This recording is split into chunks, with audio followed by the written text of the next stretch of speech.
Navigating and ultimately escaping a psychologically abusive relationship prepared me for this moment. And when I tell you that I'm grateful for the experience, I don't mean that as some sort of consolation prize. I mean it in that it saved my life. Because I wouldn't have ended up in that experience, in that situation in the first place, had I not been so willing to give my agency away to another person. And that's the truth. You know, the reality is that it's good to be considerate of others. If you tell me that I have impacted you negatively, I'm going to take that seriously. I was, at that time, a really easy target because I put everything out there. I'm always extremely vulnerable, very willing to be transparent, and I project myself onto others. I project my intentions onto others. In this case, it got me into a lot of trouble, but the good news is that I got myself out. I did this by refusing to negotiate with what I knew to be true, with my reality, with another person who is committed to distortion. Because when somebody is trying to convince you that you are something that you're not, if you're somebody who is sensitive, gentle, and considerate, you might believe them.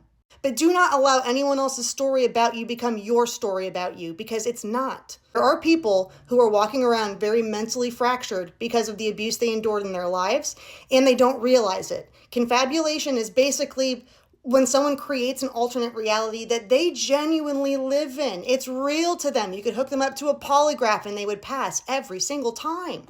There's no amount of objective, verifiable evidence that you could ever provide that would contradict it, because in order for them to reconcile that in their ego, it would collapse them. They can't do it. They don't have the infrastructure.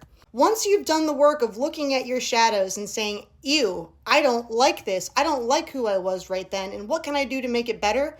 Once you've accepted yourself as a whole person, nobody's going to talk you out of your reality anymore. You stop negotiating your value with people that just can't afford you, and that's not personal. There's nothing wrong with it, but you gotta go. There's no shortage of people in this world who will use their energy to take you down instead of building themselves up. We have a finite amount of energy inside of us at any given time, so use that energy wisely. I'm just going to take it and keep building and keep moving, and the right people are going to find me along the way. I already know it.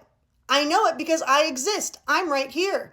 But I had to be so broken that I was the only person who could put myself back together again. And that way, this was the greatest thing, the best thing that ever happened to me, and it prepared me for this exact moment in time, because I know exactly where I stand. And I will use my energy only for creation, because I tried it the other way. I did not like who I became. I don't want to be her ever again. A few years ago, I put 3 tarot cards above my bed.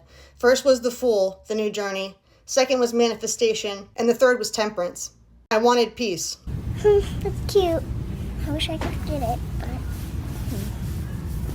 Well, I got it.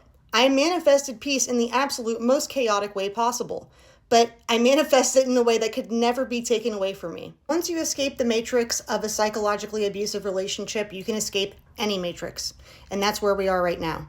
I'm not saying I have all the answers, but I am saying that we have to wake up to who we are, because right now the only way out is in.